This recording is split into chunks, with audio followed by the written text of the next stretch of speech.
TET 2025 मध्ये बैठक व्यवस्था या घटकावर किमान 7 ते 8 परीक्षेमध्ये प्रश्न विचारले जातील.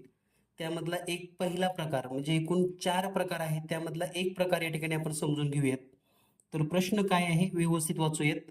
एका ओळीमध्ये ए, बी, सी, डी, ई आणि एफ अशा व्यक्ती उत्तर दिशेला तोंड करून बसल्या आहेत.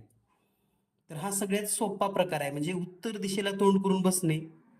आणि या ठिकाणी A B C D E F अशा 6 व्यक्ती आहेत. म्हणजे आपण आकृती काढत असताना एक रेष ओढूयात आणि 6 ठिकाणी अशा खुणा करूयात. 1 2 3 4 5 आणि 6. आणि उत्तर दिशेला तोंड म्हणजे जी आपली उजवी बाजू आहे, म्हणजे जो आपला उजवा हात आहे ती उजवी बाजू असते आणि जो डावा हात आहे ती डावी बाजू असते. म्हणून सर्वात सोपा प्रश्नाचा प्रकार आपण या ठिकाणी आधीच सांगितलेला आहे. त्यानंतर आता हे 6 व्यक्तीमध्ये कडेला सी किंवा ई बसलेले नाहीत. म्हणजे हे कडचे जे स्थान आहे या ठिकाणी सी किंवा ई दोन्ही पण नाहीत. इकडं पण सी किंवा ई कडला नाही. पुढच्या माहितीनुसार ए हा सी च्या उजवीकडे 4थ्या स्थानी बसला आहे. आता ए हा सी च्या उजवीकडे 4थ्या स्थानी हा जर विचार केला आपण, तर 4थं स्थान बघा 1 2 3 4, म्हणजे इकडं जर सी असेल पण सी तर कडलं नाही, मग सी ला इथं घ्यावं लागेल आणि इथून 4थ्या स्थानी म्हणजे 1 2 3 4 या ठिकाणी ए बसला असेल. त्यानंतर बी हा ए च्या डावीकडे लगत बसला आहे. ए च्या डावीकडे लगत या ठिकाणी बी आहे.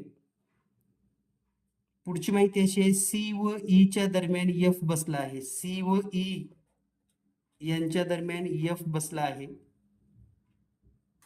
आता राहिला कोणता बघा, ए बी सी या ठिकाणी असेल मग डी. तर हे सर्व आणि त्यांचे स्थान आपल्याला या ठिकाणी निश्चित झालेत. बरोबर आहे. म्हणजे या सर्व स्थानावरून एक लक्षात येतं आपल्याला की या प्रश्नाचं जे उत्तर आहे, सर्वात कडेला कोण बसले आहे, तर डी ए म्हणजे पर्याय क्रमांक 3 उत्तर बरोबर आहे. तर या पद्धतीने आपल्याला हा प्रश्न सोडवता येतो. यामध्ये जे प्रकार आहेत पहा, त्यामध्ये सरळ रेषा आणि यामध्ये तोंड उत्तर दिशेला, जो आता प्रश्न प्रकार आपण पाहिला. यानंतर आपण एक प्रश्न प्रकार पाहणार आहोत, तो म्हणजे तोंड दक्षिणेला असल्यास सरळ रेषेमध्ये. आणि त्यानंतर वर्तुळाकार, वर्तुळामध्ये एक केंद्राकडे तोंड आणि केंद्राच्या विरुद्ध तोंड. ठीक आहे. तर भेटूया लवकरच पुढील व्हिडिओमध्ये. बाय.